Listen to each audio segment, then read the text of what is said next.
Thanks everyone for being here. My name's Tim Varney. I'm from the Worksmith team. I'd firstly like to acknowledge the Wurundjeri, the traditional custodians of the land we're gathering on today, and pay my respects to elders past, present and emerging. Just a little side note, just say how happy I am to see that Albo was committing in full to the Uluru Statement of the Heart. I think that was some good news over the weekend. Tonight we're back at Worksmith for in-person events, which is really exciting. It's been quite some time since the last one here, so it's really nice to have you all back in the space. We've been running events for a long time, and now they're sort of entangled as part of the Worksmith industry membership, which is something we've been working on for the past year or so. The membership is designed for hospitality venues, and it essentially comes in two parts. One part is the events that we do.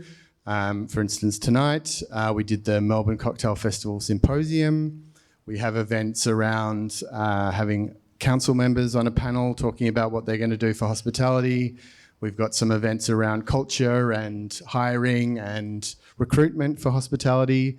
They're all going to be coming in the next few months, so that's really exciting. And then the second half of the Worksmith industry membership is a buyers group, which is essentially being able to tap into top tier pricing for some of our partners that are part of the membership, like ALM, Chef's Hat, Kookaburra. So that's basically what the membership is for. So it's really good to finally have an in-person event here.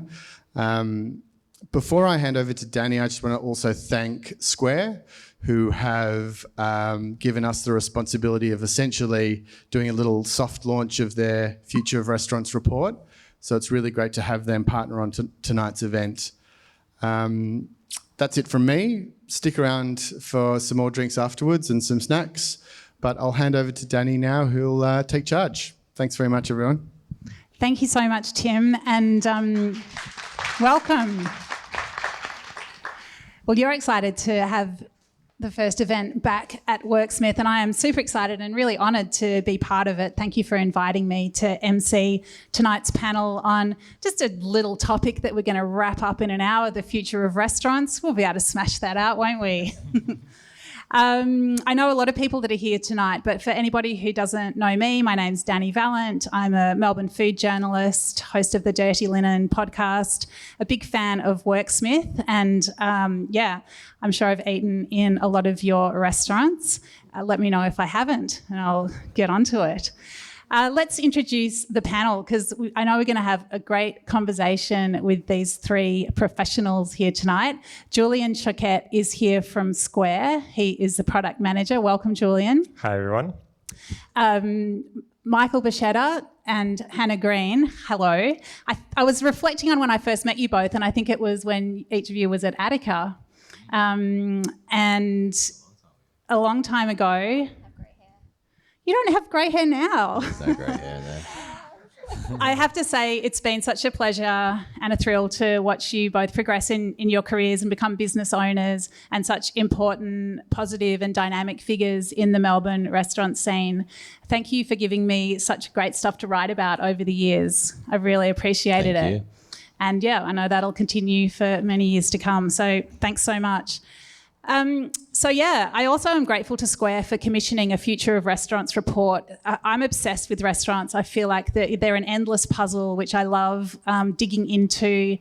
Fascinating people work in restaurants and run restaurants and conceive of restaurants. They're such an important forum for us to gather as humans, and an endless site of innovation. And I guess Square is certainly part of that. So Julian, I'd love you to start by speaking a little bit about yourself and what you do and about this Future of Restaurants report. Sounds good. Thanks, Danny. Hey, everyone. I'm Julian Choquette. I've been in Australia for about 4.5 years now. And I just love restaurants in Australia. And the first week when we moved here to Melbourne, we were walking down Flinders Street and we walked into a restaurant for lunch and it blew me away. The food was exceptional, the service was on point, just ambiance, everything like clicked and worked well. And So we came out of this restaurant, and then we talked to our friends about it, and they're like, "Oh yeah, that's just typical restaurant, nothing special." and to this day, like it continues. Like we were blown away by our experiences throughout Australia, and especially here in Melbourne. The bar that we set ourselves is so high, and I just love it. And that's definitely one of the reasons why we're still here 4.5 years later. And then about 2 years ago, I joined Square, and I do product management for hardware across Australia. And definitely the last 2 years have given us pause to think of how restaurants are adapting and thinking of optimizing their services and their technology, especially with the COVID restrictions and ways that consumer behaviors are changing. And we decided to partner with YouGov. It's a market research agency to go in a little bit deeper. And so we surveyed 500 business owners and throughout the restaurant space. So it's not just coffee shops, but it's your full service restaurants, your quick service restaurants, multi-locations.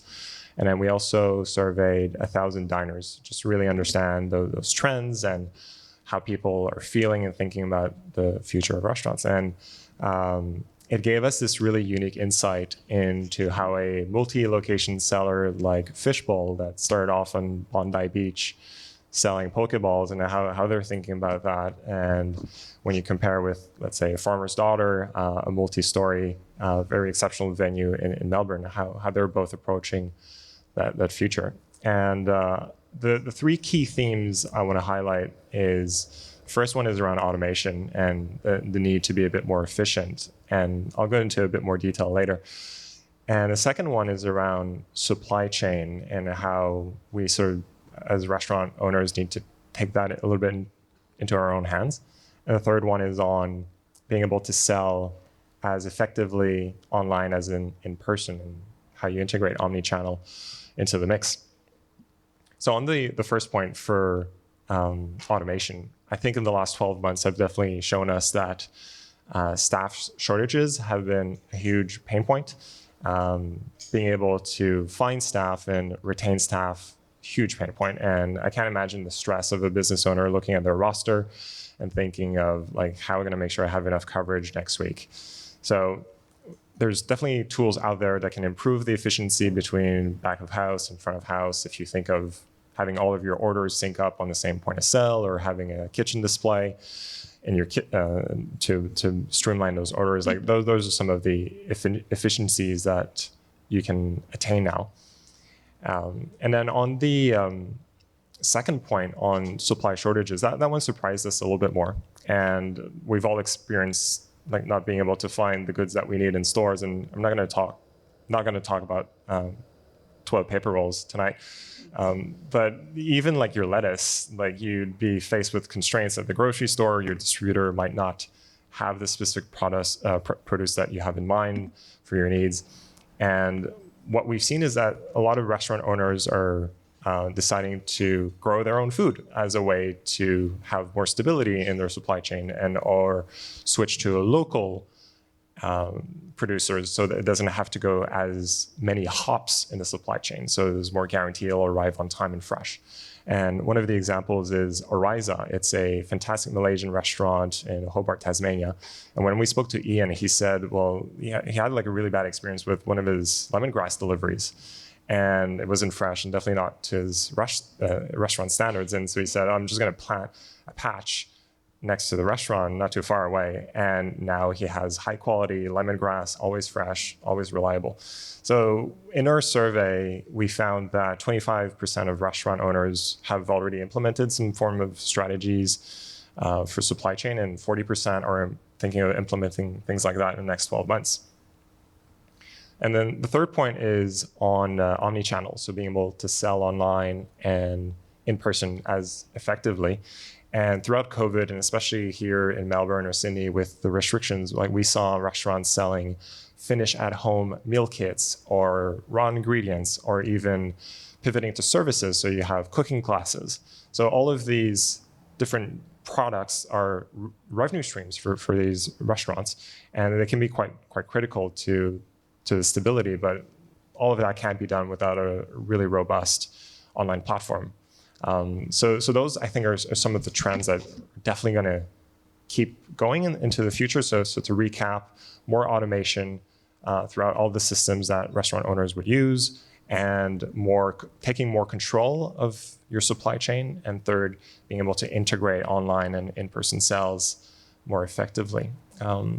So yeah, we're super happy to be able to release and launch this report for you guys to have a look. So you'll all get a link at the end by email. But one of the things I'm really curious to hear is the thoughts from people in the panel about these trends and how they've sort of affected their businesses. So over to you, Danny.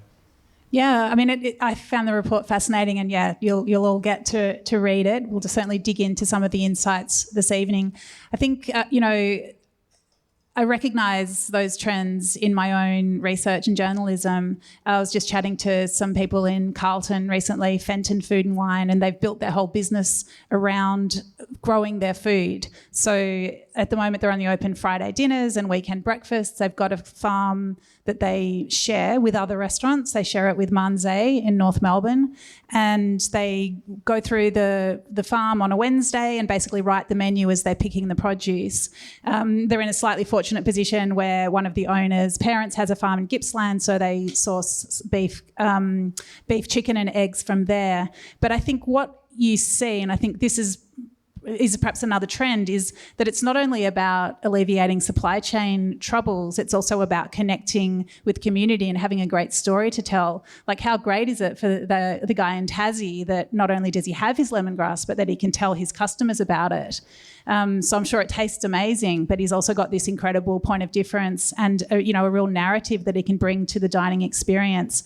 And I think it's the same for the place in Carlton, which sees itself as, that its first principle is community connection. So these things aren't just about, nuts and bolts. They're also about the feeling that you can bring to a business by, problem solving in different ways. Maybe let's start with you, Michael, perhaps a bit of a response to those insights that Julian's drawn out. I think the main point for me is around the supply chain piece. And having venues of different scale has been interesting. Everything from, say, Bar Liberty, which can have that super local approach, deal directly with farmers and everything else, has been difficult, but we're able to work through those issues and still get great produce at the end of it, right? Where it starts to get a little bit hairy for us is something like Falco, and the amount of, say, flour that we need to go through, or butter, and getting a shipment from butter from a certain producer, and you go to do your lamination and it splits or whatever happens, which happens a lot, believe it or not. Then suddenly you've got no pastry for that day, and then you have to look at your supply chain and look at who's sort of next in line to purchase off. And I think that's the biggest issue facing a venue of that scale, and we're expanding into more venues, which then becomes quite worrying from supply chain issue, let alone the staffing issue to fill those venues. For I guess omni-channel, super interesting. I think for some venues it certainly works to have that sort of takeaway offer or to be selling products or anything else. But for, I guess, venues of the size of, say, Hannah's with Etta or Liberty, or even Falco to an extent, it becomes really difficult to just add something. And during lockdown, we were obviously forced had no other option to do sort of takeaway meals or a product or whatever it was. But the scale of the venue is such that every person in there is already maxed out in terms of resource. So Hannah and I were just talking before we started the talk just about, the person running the front section is also running the book and hosting, and then in the kitchen, the person running the pass is also running a section. So there's no wiggle room to be able to do just an extra thing.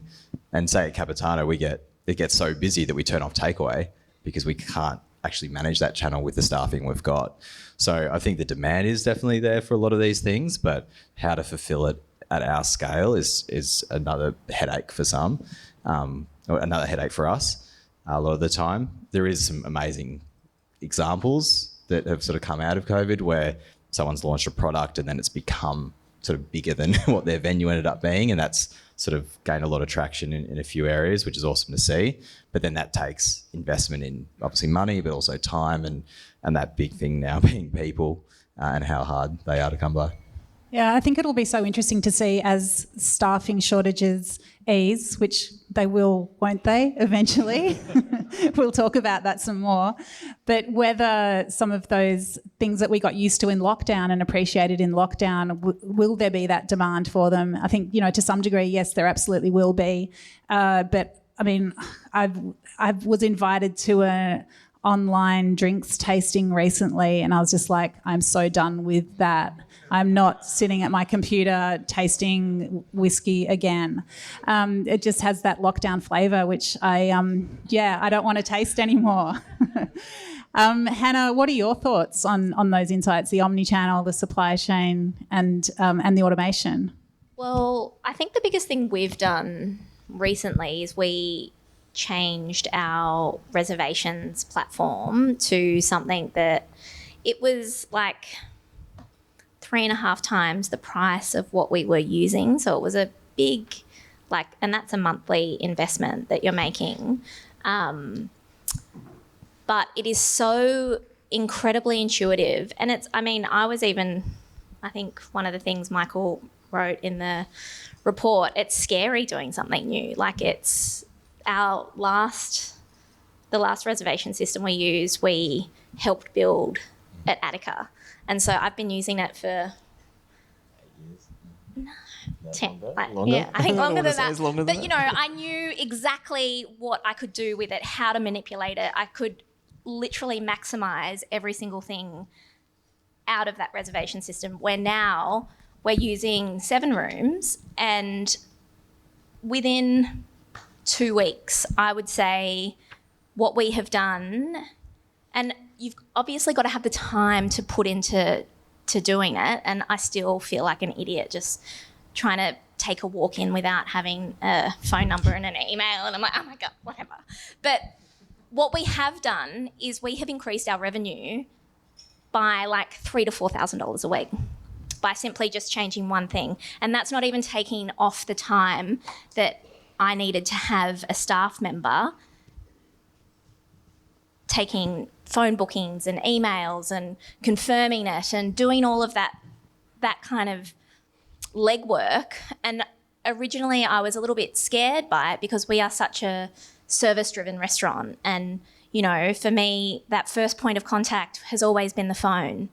That is the moment that you're with a customer. And so that was a bit nerve-wracking doing that. But then, you can zhuzh it up and make it all your branding and beautiful and everything like that. But the actual format and the layout of it has alleviated so much time for staff. And we were just talking about it, what you do at Capitano and how many functions you take. Even our functions are through that. So everything, you've got all your information there. So they're saying 3 times before they come in, this is what you're doing, and then we can be in touch from there, or if we need to be.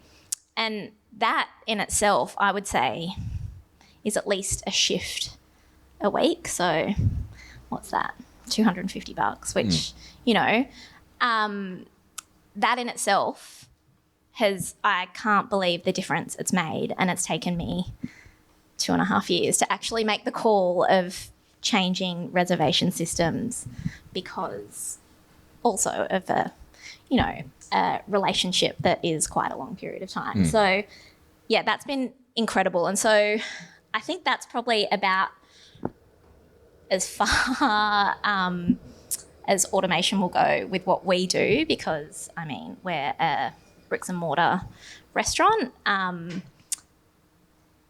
really, it has avenues for takeaway. Let's fingers crossed we don't have to go back to that as well. There is that kind of channel, but we have invested a lot also in a new website where we can actually control our orders because when we did have to do takeaway, there was such a huge demand, which was amazing, but to the point where we were taking orders for things we couldn't actually fulfill, and the amount of times that we were like I'm on the phone to Meat Smith being like, I need 40 chickens or something like that. I'm sending someone there now and they're in the shop. And it was chaos, which is amazing that there's that kind of response to things, but there needs to be a little bit more control. And I think with the amount of time we've been in lockdown, we know what we're doing now and we have the ability to have more control, and having systems like this make it easier.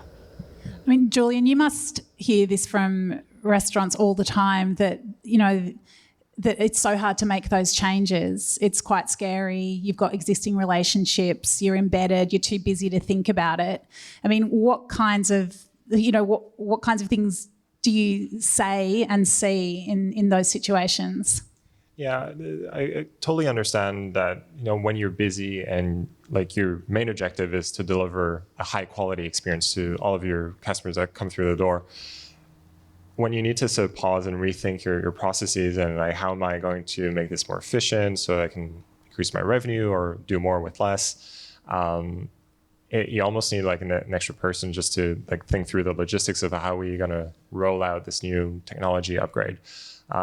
For the most part, I think a lot of the changes that business owners can do can be incremental, so you don't have to completely change everything at once. Like, for example, the reservation system, not that it's something that Square offers right now, but you can sort of add it in gradually and then switch over to the new system. Or if you're talking, let's say the kitchen display system, where you have a single source of truth in your kitchen of like, what are the orders that need to be prepared? And it can flow through your online orders, your in-person orders from different point of sale stations throughout your restaurant or multi-stories. A simple piece of technology like that can be a godsend when you're trying to improve those sort of little bits of efficiency.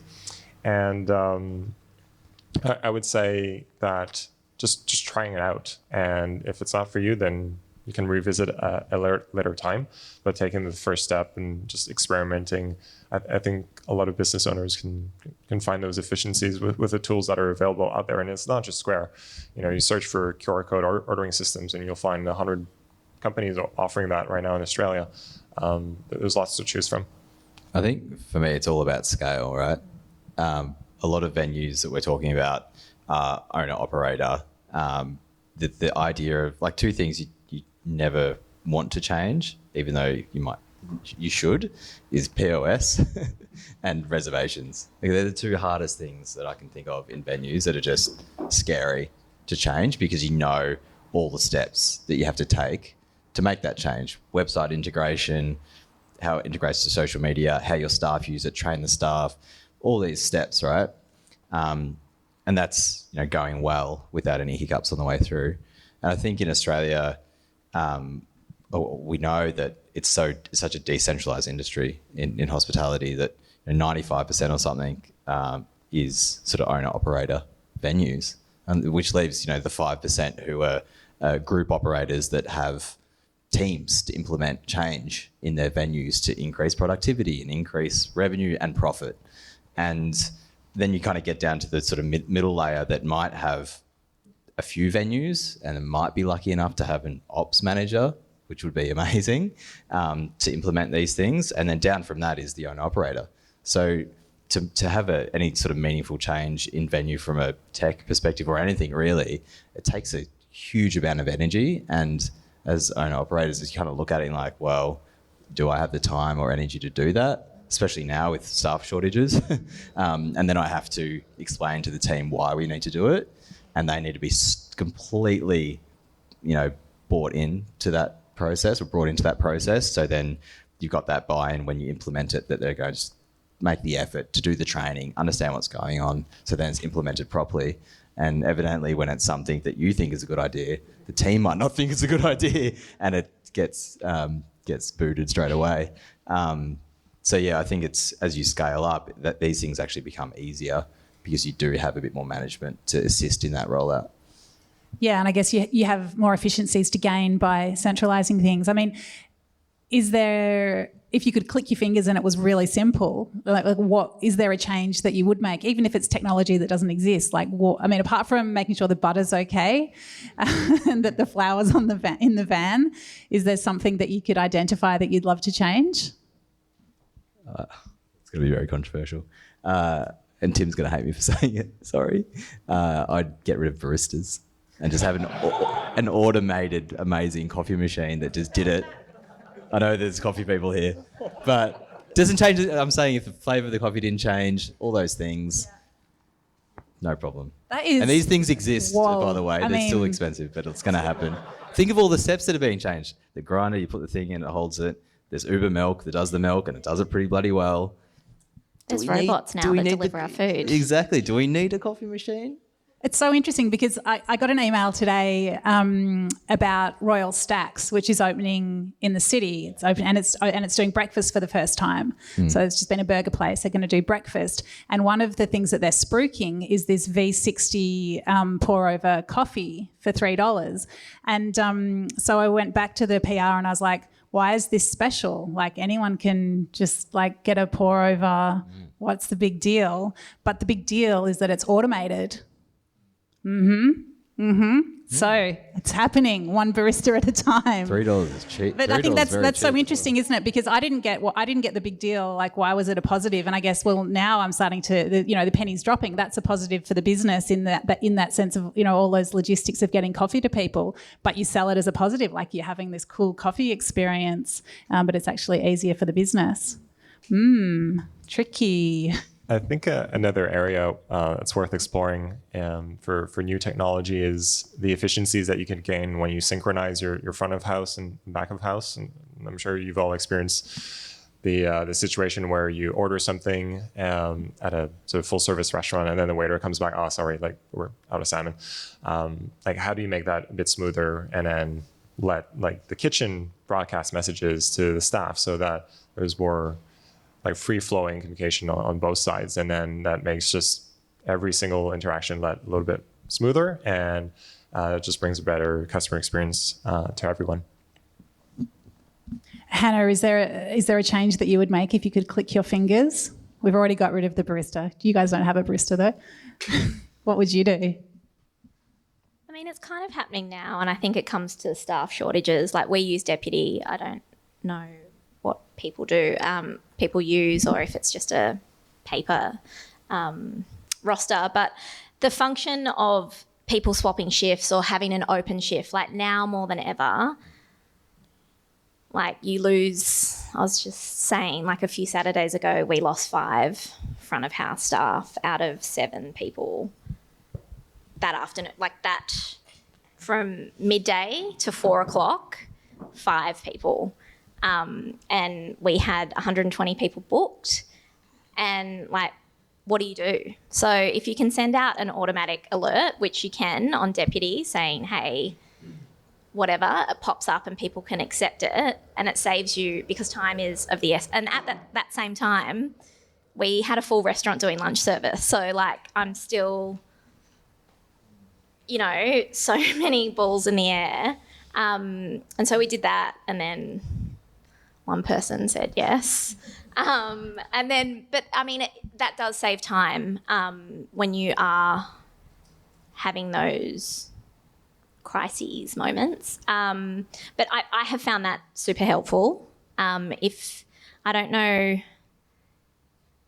it would be nicer to have a more agile system. I think that's a little bit more current and correct. I find Deputy maybe not so much. Like, I think they, how do I say it without being rude? It could be a little bit more correct in terms of when you are looking at like rostering and forecasting and things like that. I find it very difficult to use. So that would be something, that kind of system. I think they are out there though, but I think they're like $250,000 or something like that. Yeah, they're expensive, and then you have to spend a lot of time on them. Totally. But having something quite intuitive like that would be really great. Yeah. I mean, there are other levers that perhaps could be pulled in this area that aren't just about technology? I mean, could you think we've got a new government? Do you want to put in any requests? We've got a hotline to Alvo. Open up the visas. Oh my God, and make it way please, easier to please. bring people in. That's the Yeah, number and one anyone thing that for stuck sure. it out here on a visa should have instant PR. Absolutely. Honestly. The process is harrowing for the people trying to get the visas, and the venue just wants that person to be able to work there. I think I reached out to you. Like, we're 9 months into trying to get someone out here, and still like 10 grand in, and I still have nothing. And I mean, I needed them here in November when we reopen. I think there's so much about the current immigration system that seems designed to be cruel and obstructive, which is interesting that a lot of it's been developed under a government that was theoretically pro-business.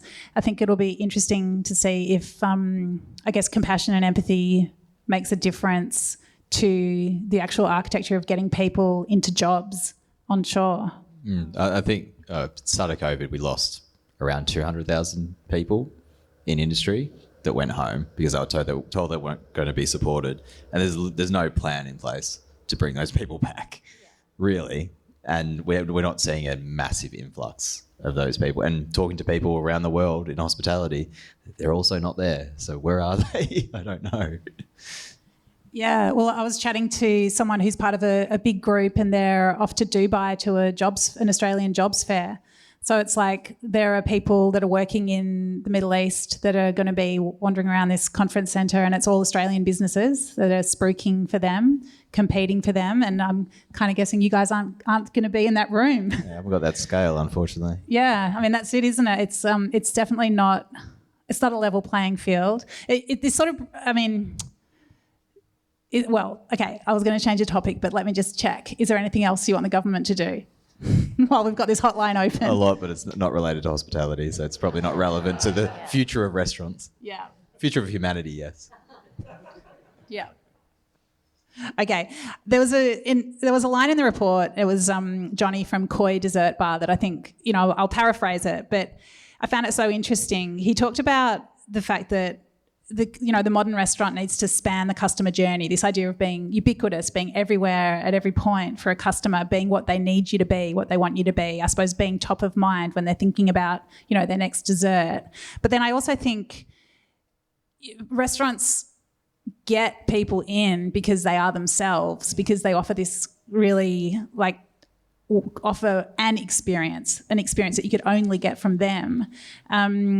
I mean, maybe you, Julian, start with this. You're a very keen diner, and you're talking to these people all the time. I mean, he did tell me he wanted to open a restaurant before he started the talk. Yeah. I mean, great time. But where do you see this sort of, I guess, balance or tension between this idea of ubiquity and, I guess, a USP, like just really identity, like ubiquity and identity, is I suppose, these two elements. I'd say the most successful restaurants that we've seen in our books is definitely the ones that have that unique value prop, and it's something that you can't get anywhere else. And if you refine your craft to the point that you're the best at what you do, then that's how you get the attention. That's how you get the media. Definitely how you retain your customers. And there's a few stats in the report on loyalty and how those sort of loyal customers stuck through throughout the lockdowns and all of the restrictions, and how those customers were the first to adopt e-commerce and online channels that these restaurants offered as new ways to access the product. But if you always bring it back down to what is it that you can do that is very hard to replicate, then I think that's a good way to achieve success. It's not the only requirement. But as Koi's restaurant's bar has sort of identified, he needs to sort of stay on top of his game and keep delivering very high quality product. And that's what he's known for. And it's great to see that. And I on a very selfish note, I will very much welcome more sort of unique restaurants in that space that are sort of pushing the boundaries and trying to do something unique that no one else can do. And for a lot of diners, that's something that we're seeking. Like anyone can do a cheeseburger, but to have like the best and like sourcing your own ingredients or growing your own, that can make the difference for people. What about you, Michael? I just think the thing of like, if you're not unique, then what are you? It's if you're trying to be everything to everyone, then they're not going to think of you at the time when they need to celebrate a birthday or that want to get celebrate an anniversary, whatever it is. And when we first opened Bar Liberty, I can't tell you how many people walked out the first 3 months we were there when we opened. Sit down, menu, turn around, gone. Like, Well, that's good because I got the table. You got the table, yeah. And this is our first business, so we're sitting there going, are we doing the right thing? Are we doing the right thing? Are we doing the right thing? Music was loud. It was dark. It's still quite dingy, but at the start it was an incredibly dingy place. But we kind of stuck to our guns. We knew that the product was good in our eyes, and the whole thing of like customer of one, right? It's like, I believe it's a great product, and we all believed in it. We got some great support from industry, which really helped to sort of egg us on, but we stuck to our guns. And I think there's something in that, and in everything we've done in venues and with what we've done with Worksmith. Like Worksmith at the start, same thing. I know it's off restaurants, but super difficult. No one really understood what we were doing, and 5 years later we're here still, right? And I think understanding that your uniqueness is what is the most interesting thing about what you do in a venue, and being able to market that well. And we have all these amazing channels now through socials, and being able to be a great storyteller before someone really is able to come into your restaurant, is that they can already start to unpack, who you are behind the restaurant and what product you're delivering basically to the customer. And for me, if we suddenly became the restaurant where you could kind of get what you wanted, it's nothing interesting. It's not challenging for anyone either. And is there people that don't like our venues? Absolutely. And I'm totally okay with that because there's so many people that we're so lucky that really understand what we try and do and what we get across, and they come back every week. And that's what we've been able to build our businesses off. I mean, Hannah, you've touched on the anchor that you've got in community at Etta, and how those people really came through for you when you were doing takeaway. I mean, what do you think, how do you balance those needs of being, I guess, efficient and streamlined and profitable with just really being who you are?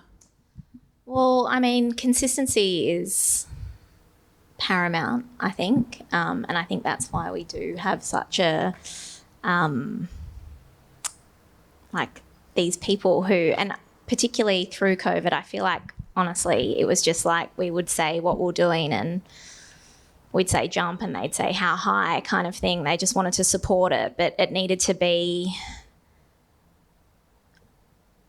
right for our brand and right for we still, just because we're putting things in boxes didn't mean it was any less than something we would put on a plate. So, I mean, it had to be value for money, and that every time we did something, I would always look at that and be like, would I be happy to pay that? And I mean, towards the end, I think our takeaway was up there with some of the most expensive around town. And I did question that a couple of times. But I mean, it had to be profitable.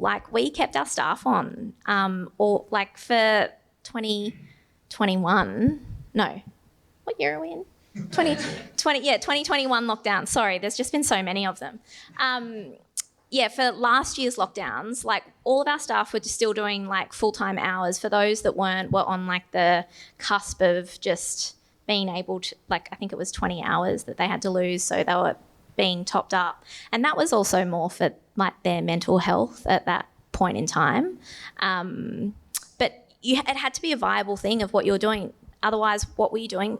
What were you doing it for? But it had to be consistent. And I mean, was it always? Probably not. But every day we strived for that. And I think that is key, even for what Michael was saying, like now, like I've got this Singaporean Kashmiri chef doing like the most,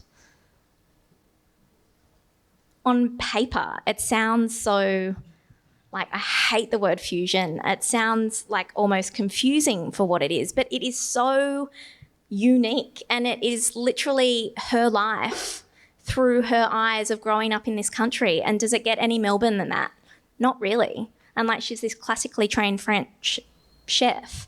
So that product, is it for everybody? Absolutely not. But is it the best it's ever been? Absolutely, hands down, without a doubt. And I will stand by it to people who come in and are like, this isn't really for us. And, you know, we've had the MasterChef bubble of late. And so it's definitely a different, and you can almost pick them. And it's so funny because these people who have been coming to us since day dot are like, they're not our people. Like, you can kind of see it. And as hard as it is to hear sometimes, when you're pouring all of your energy and hours into it, like, you can't be everything for everybody. But as long as you're doing it with conviction and you're trying to deliver the same thing consistently, I mean, that I think is how you'll succeed in a restaurant. I remember chatting to you like really early in the pandemic, Hannah, and you were doing your first week of takeaway, and you just put something in a box, put it on the back seat of the car and driven it around for 15 minutes and then back to the restaurant to open it up to check that it was to your standards. Yeah. I was like, that's when we were care. That's when we were like trying to do hot takeaway. Nightmare. Yeah, that didn't last for very long. Well, it really stuck with me because it just showed just such a level of respect for your customers, and as much as you needed to charge what you needed to charge, like there is so much respect in that act. So I think when you hear these great business stories, it's always about that.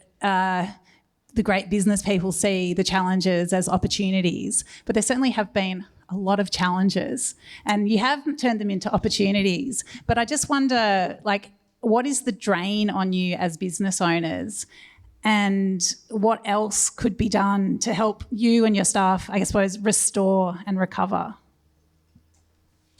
I think the greatest drain's a hard word to get my head around, but I think where I'm not spending enough time, and I always worry about this, like this is what I think about when I go to sleep at night, or try to go to sleep at night, is I'm not supporting the teams enough.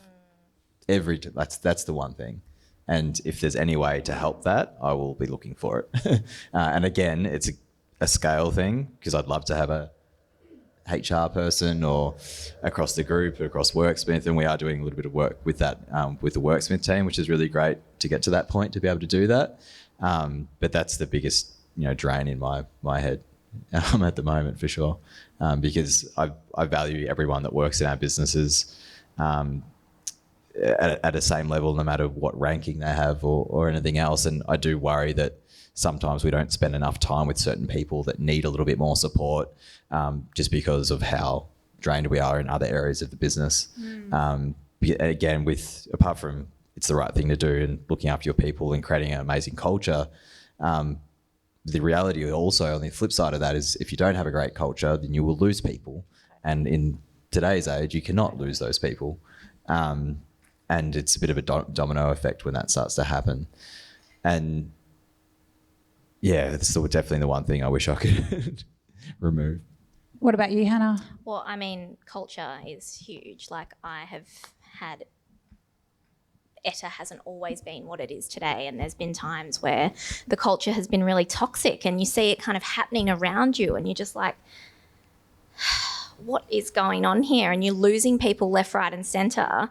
And really, I mean, you've got to, for me, it's, when that happened, it happened at the most terrible kind of moment in time, and the pandemic was happening, and like nobody wanted to be there, and everybody had their own kind of mental health things going on. And so being aware of that and taking action, I should have taken action sooner than I did. and I didn't. And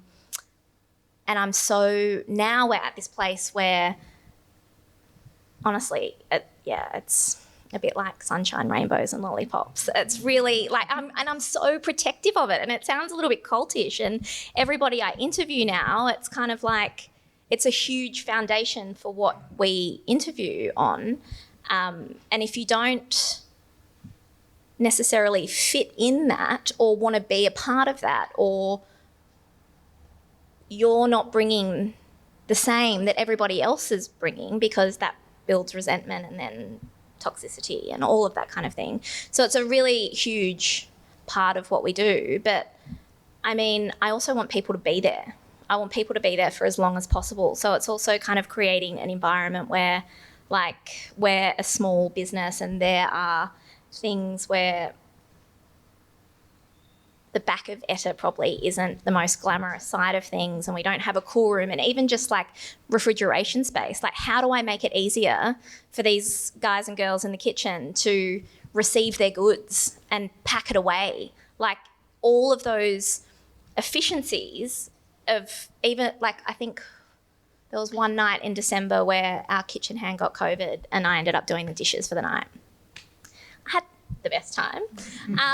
It was actually really fun. Super chill. But I built a whole nother station for the kitchen in the space of doing that, and making that room that was always a pain and it was always really hard to work in. And no matter how much we kind of had moved it around, it was a nightmare. It was just a nightmare part of the building. And so we've changed it, and it's so much better. Like, I can't even begin to say how much better it is. But from just looking at where you can be more efficient within your business, but it's like having the time and the headspace, and like that comes at a financial cost as well. So it's having the ability to do that, which, you know, not everybody does after the last 2.5 years that we've had.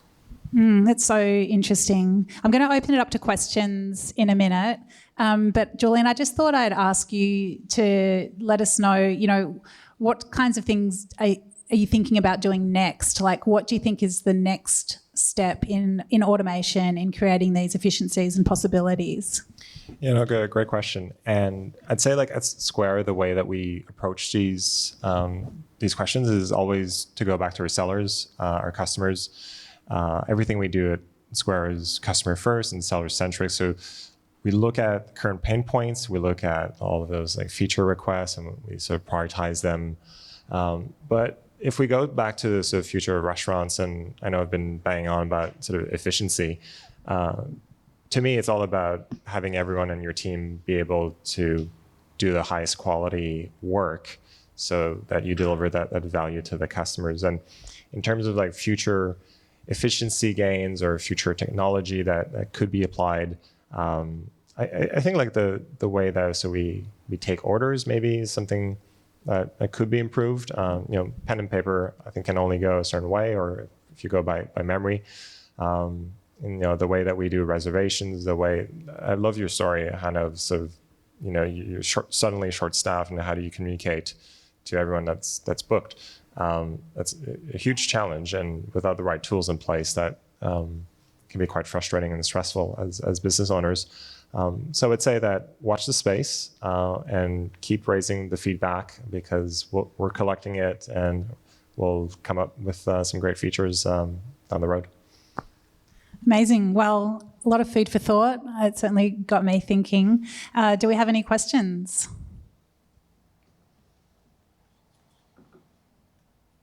I want to know, Hannah, how you actually got through that Saturday night when you only had 2 front of house staff left over.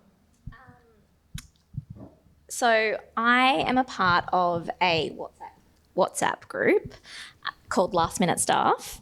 Shit, get me on that. I can add you to it. It's really amazing. And it was actually started by a really incredible friend of mine who is not here anymore. And she basically set up a little group of, like, we all happen to be female, but we own restaurants. And so we became this like support group for each other. And so She has 3 venues, and we just kind of like were sharing information, and then we were like, oh, I've got an extra staff member, and then it just kind of grew from that. And I mean, the Grand's on it. I think who else is on? Future Congress, Pinotta, Logotto, the Grand. So you got some ring-ins, basically. Literally, there's all these people keep. I think Katarina got added to it today. It's like, it's so good. And it's like, yep, I've got someone. Yep, I've got someone. Who's got a KP? I need a chef. I can't. Someone's got COVID. And they put it out. And so a couple of people who actually own restaurants came and worked for us that night. So it was amazing. And they were kind of in the venue waiting on tables, and they're like, what the hell are you doing here? And they're like, oh, that's a regular from Dexter, and thanks so much for coming in. It was really nice. And I think that in the report, it said a lot about community and sharing information, and that has been probably my biggest takeaway from the last couple of years is it takes a village. And we are a village. Hospitality is unlike anything, and I think the people in it are pretty amazing people, and it's been a pretty hard time. And as soon as you reach out and be like, hey, I need help in whatever form it may be, and like that little group has kept people's businesses open throughout these times, and it's pretty amazing. But it's just, it's pretty amazing when you talk about it like this, but it's also just everyday kind of stuff that you need to do, and like, don't do that, just do a bar only, and what do you need? Well, I think it is actually really great to have the opportunity to reflect on the everyday amazing. Like, that is actually really special and really beautiful, and I'm sure there'll be a Square product that does something like that very soon. We had a question just here. Yeah, so obviously we're talking more future of restaurants. The customer comes into that as well. Have you noticed a huge behavioural change in customers over the last 6 months after we reopened, and what would you say is sort of the biggest change in customer behaviour? Certainly a lot more people going out, like obviously pre-COVID versus now. I was just saying before, like, we're doing bigger numbers at, say, Capitano on less days than what we were pre-COVID. And the spend is a lot more for sure. People are, this is obviously my venues, but people are a little bit more adventurous than what they were. So getting a bit more of a spread of product rather than just coming in and ordering vodka pasta from Capitano and that's it. So that's been interesting. And also we've seen at both, like, Bar Liberty is a wine focused venue, but the spread of drinks is quite big as well. And it used to be always drink led, so 60% beverage, and now it's, food beats beverage most weeks now. So big shift, and more people come into those venues to eat, and the amount of drinking's gone down, but the spend hasn't, if that makes sense. So more non-alcs, all that sort of thing happening. I had a really interesting insight from the guys at Bar Margot, which was with when Melbourne Money was running. A lot of people would use it to upgrade to the next bottle of wine, or another round of cocktails or whatever. But they found that sort of trained people to enjoy that next wine experience, and then when they came back, they'd still go with that spend. So I think that's really interesting. Did you want to say anything about customers, Hannah? I just think that we have almost. I don't even really know how, but what I have noticed is people, and particularly with implementing 7 rooms, where you can see, like, we start our dinner service at 4 o'clock, so it's like 4:35. We flip it for 6:37, flipped for 8:39. We're doing 3 turns on Friday and Saturday nights, so we are seeing people dining outside of what is the regular norm, and particularly 7 rooms has really helped us capture that market, and I think that's where that extra revenue is coming from each week. But the spend per head is like insane. It's up $35 a person on average, which is pretty big. Yeah, it's pretty amazing. which, I mean, it allows you to do other things as well. It allows you to have an extra person on. Like, we now have a sommelier on Friday and Saturday, like that's all they do is sell wine. And so, again, coming into scale of things, it gives you the ability to get more from people and give them more as well, which I think is more appreciated than ever. Like, sitting in a nice room, having like loud music playing and having an interaction with somebody and a few like cheeky jokes and not having to do your own dishes. Like, I think dining in a venue is now more appreciated than ever, because it was amazing over lockdown, seeing all these people do this incredible takeaway. But I mean, I think, like you said, you're over the Zoom drinks. Like, it's real, like, it's being in somewhere, like actually having an experience is the thing that we've missed, and it's more appreciated now. I think there's a question here. Did you have a question? Yeah. Oh, for Hannah, how quickly after Rasheen's appearance on MasterChef did you start getting bookings? Well, it's really hard to, like, yes, that night I think we got like 150, like, bang. But because we've been full every night, we haven't actually seen like it's not like we were empty on Wednesday night and then full on Thursday. We were kind of full anyway. So they were all, I think we booked out further in advance, where normally we can always kind of do something. We're never like really technically full, if that makes sense. Well, no, but like 4 o'clocks and things like that kind of, those time slots were like filling up and stuff. We can always do something. Do you have a question here? Yeah, what are you doing to kind of keep staff on and incentivise staff retention? And are you finding with short staffing that it's more difficult to deal with staff issues? Whether it's being misbehaviour or something like that? I mean, we don't really have too much misbehaviour.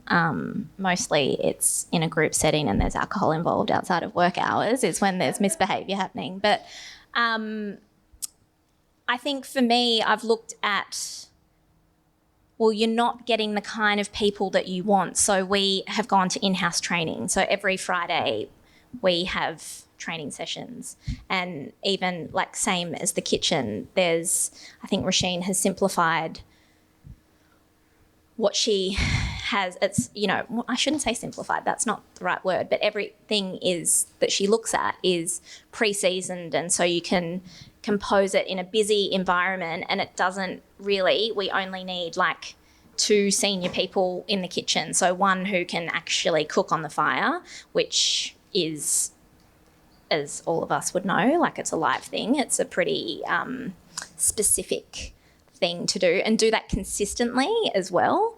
And then obviously who's on the pass kind of, and they're doing like garnish and stuff like that. So definitely menu. And then from our side training, we do like staff days, and I mean, even from just having a nice place to work, we do on Friday and Saturday nights after the turn, we have what we call halftime wine. And we open a bottle of something new that came onto the list. We'll talk about it, and just trying to create an environment where people genuinely feel appreciated, they feel like they're learning, and we try and give them as much further progression as we can. Like, I've got someone at the moment who has come to me, and she's an older waiter, and she came to hospitality a little later, and she thinks she needs to go and get experience somewhere else, because she thinks that she can't contribute to a conversation as much as some of the other people who have done lots of other things. And I mean, I've got such a wide range of staff, and I mean, as much as I've told her I don't think that's true, she needs to decide what she wants to do and where she wants to get, and then when she decides that, we will get her a job in that area. I'll help her. I'm like, I know a lot of people in Melbourne. I will be very, very happy to call them for you to move on, which is a really hard thing because I love her and I think she's incredible. And, you know, I've spent the last 2 years training her, but if that's what she wants to do, then I want her to go to the right place where she's going to be treated well and learn. I think on that point, it's like constantly paying it forward as much as possible. Like Hannah might not see the return on that investment of 2 years, but the rest of the team will see how Hannah supported that staff member, even though they left. And if people realise that of what Hannah's done there, that then they'll feel more supported straight away, that they can go to her with something as big as I want to leave and I need help, and she will help them. And that's the biggest thing for me across the teams for sure, is always, wherever it's, honestly, if it's helping with them to get into a rental, or it's helping them buy a car for the first time, or getting them a visa so they can stay, or whatever it is just like going that extra mile. It's like we're in hospitality, right? And we always think about the guests and how we can go the extra mile for the guests. Like, how can we go the extra mile for our staff members? Because at the end of the day, they're what's propping up your business. And you know, we're lucky at Worksmith now. We're just starting to implement some really cool things for the teams, for the team here. One being called a hobby program, to get people learning new things. So we're basically tasking each team member to go learn something new. We'll pay $750 of that. If they do it with another team member, we'll pay $1,000 of that. If they complete it and they do a prezzo on it to us and go, this is what I learned, it's 10 hours, you know, this is what I've done, we're actually going to give an extra week of leave on top of that. And it's just about engagement and allowing people to grow outside of your company, because people's lives aren't just here. They've got families at home. They want to progress themselves in so many different ways, whether it's a hobby or something in their profession. And you have to make those things available for people, because ultimately they're not going to be with you forever, and they do need to learn something while they're with you.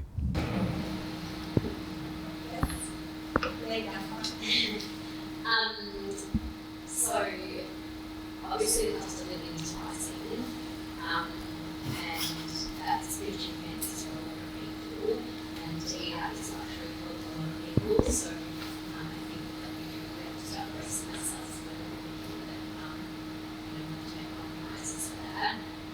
The overheads are increasing, food costs are increasing, people are renting less. Where do you think are the best areas where we can bring down our overheads in hospitality? I think Everyone hear that? Yeah. I think it's all about the 1%ers. Yeah. It's a bit of a football term for you. For me, years ago, it irked me when people charged credit card fees, right? And now I just look at the books and it's like, how can you not, honestly? And it's being very upfront. It's not building it into your price and it's kind of hidden. It's like, we charge 1 point, whatever you're charging me, to Fair point. and passing that on. So it's very upfront with where that cost is. But then, you know, real estate is such a huge part of, you know, rent is just wild, and your rent is your rent, right? It increases every year, great. But I think going into new venues is looking at what your concept actually is, and really dialing in on what your turnover is as well, and understanding how much space do you actually need.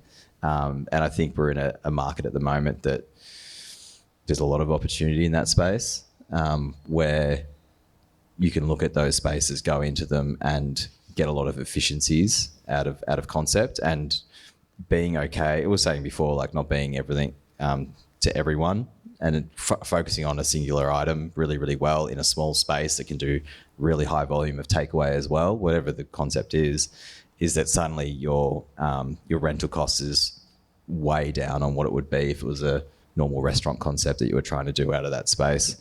And we've seen that because, you know, through Falco, you know, food retail, which I'd never really done before, and seeing what output could be out of that was Rockwell and Sons before it was Falco, my business partner's restaurant, and seeing what a production kitchen can do versus a regular kitchen was pretty staggering. So just looking really dialing in on concept more than anything when you are developing it. I think I obviously don't run a restaurant, but I think from a customer point of view, I think like tighter menus that are quite flexible, where if some produce is more expensive, all of a sudden that there is, I think customers are willing to understand that something's been swapped out.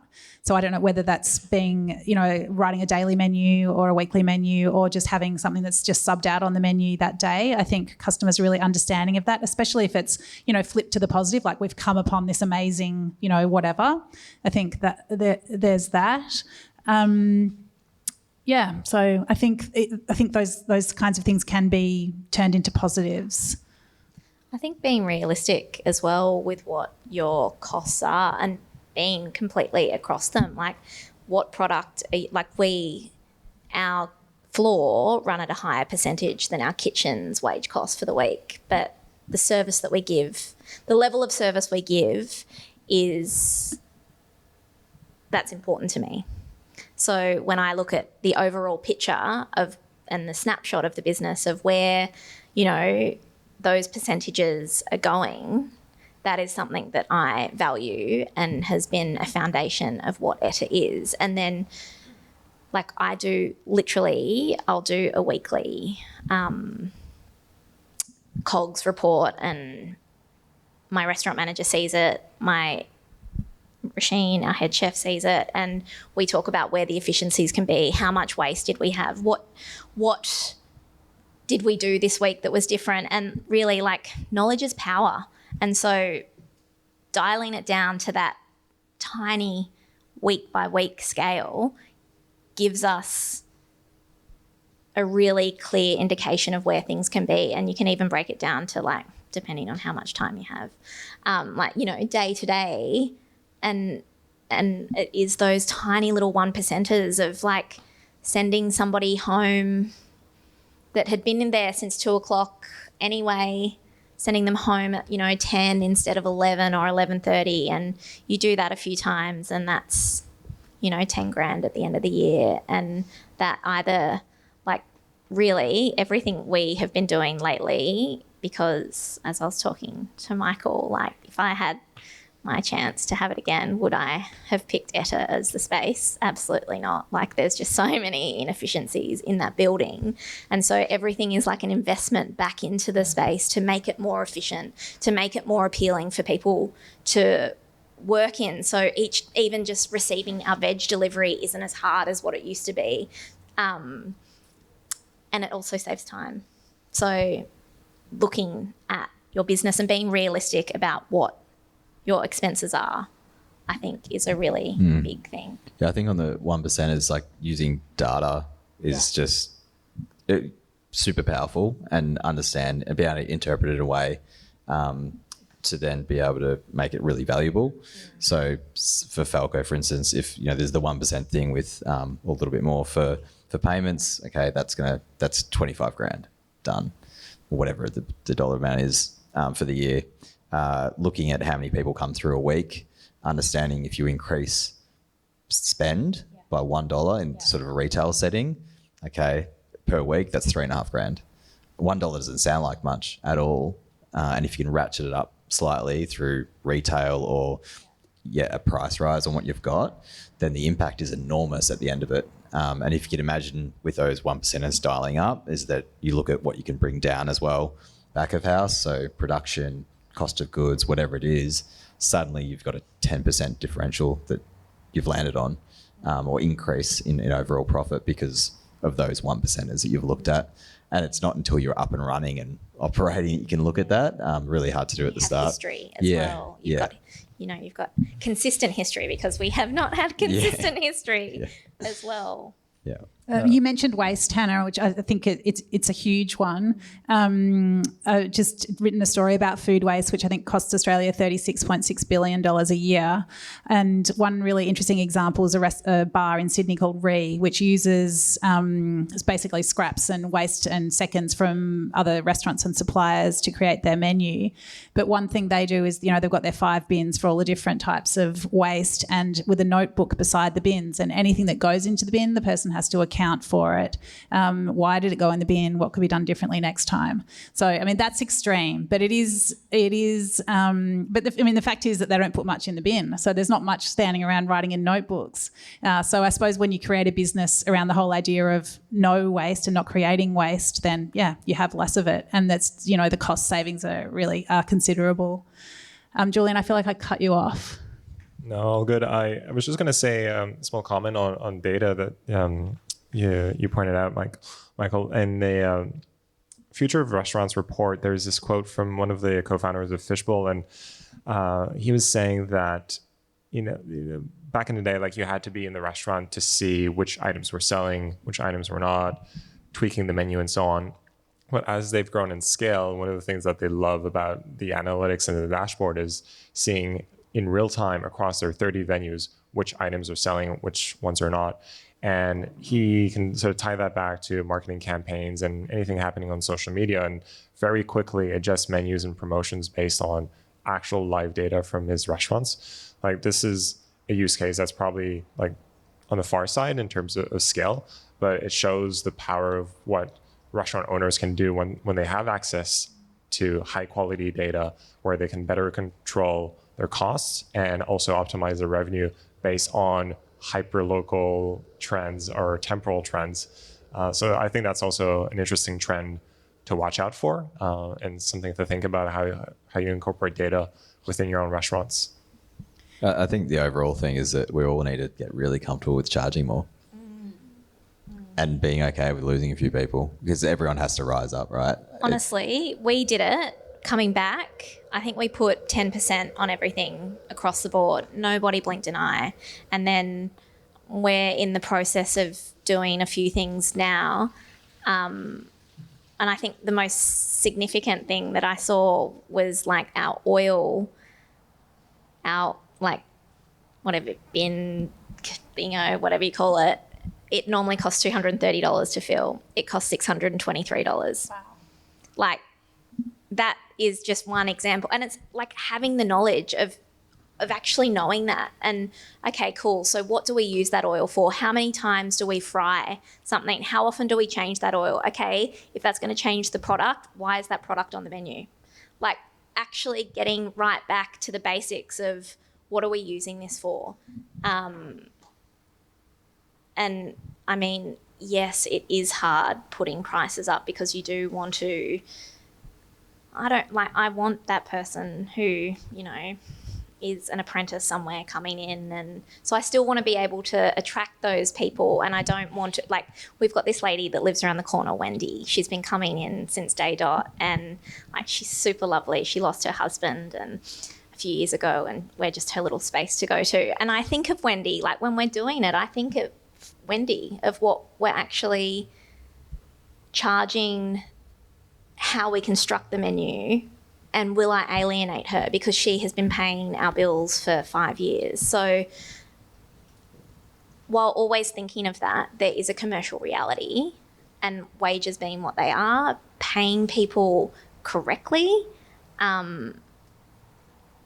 is really, really important. And so that all has to come into the cost that you're charging, and do we deliver a product that I'm comfortable with charging for? Yes. And that is the question I ask myself every single time. I think we've got time for one more question. Does that feel right, Tim? Okay, yes. Hi, interested in the omni-channel trend, or trend, whether it's here to stay, and I'll pick up your point, Michael, about the production kitchen and the service kitchen. Whether a hospitality service starts in the assets. I mean, look at some of the kitchens out there. Your ovens can work very well. But who's putting that in the oven at 3 o'clock in the morning? And how much is that going to cost you to do that? The next day with your brand on it, or sold in vacuum sealed themselves. I just wonder whether I'm interested in that trend. I also have an interest in I run the new food incubator network center where we have production available for chefs and things to pilot and manage and work on food production. Yeah, I think it's also how much the business and the people there actually want to do the extra things, right? And to what level can they do them at? And I think the staffing issue is the most obvious one there, to make these additions to your venue to ensure that it's always ticking over. We could sell, I don't know, 20% more out of Falco if we added another shift. One, there's no people, but two, we don't want bakers there at 11 p.m. the night before baking, because it's not from when we first opened. You know, Christine, my business partner at Falco, who's the head baker, was always like, we're not going to do that. And we're okay with that, even though we don't make as much money, because it creates a business that people actually want to work in. And I think that's a big part of that piece.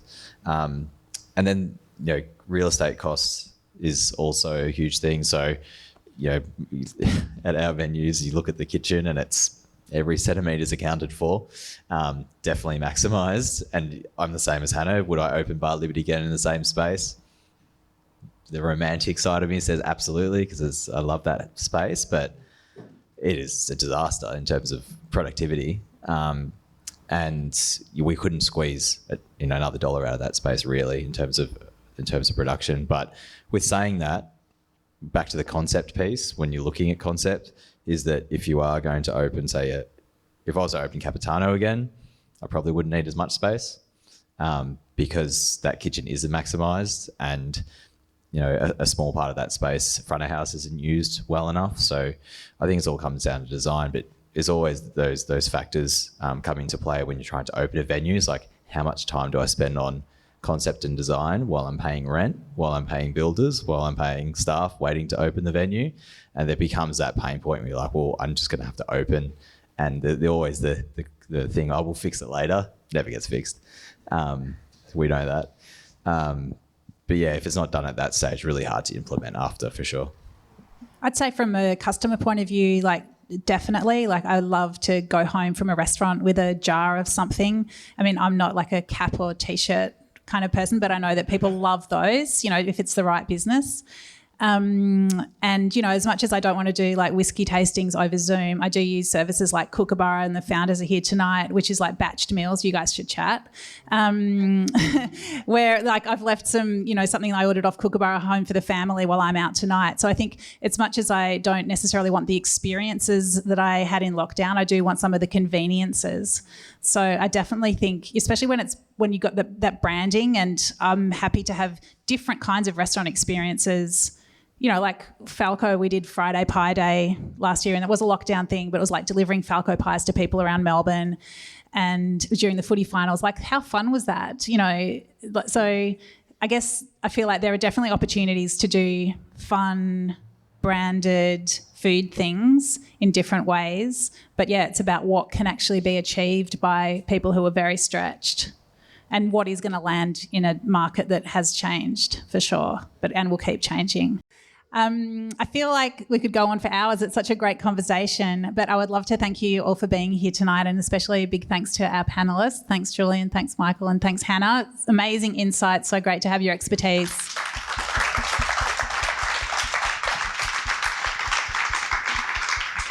And I'll just say thanks to Worksmith as well for hosting us.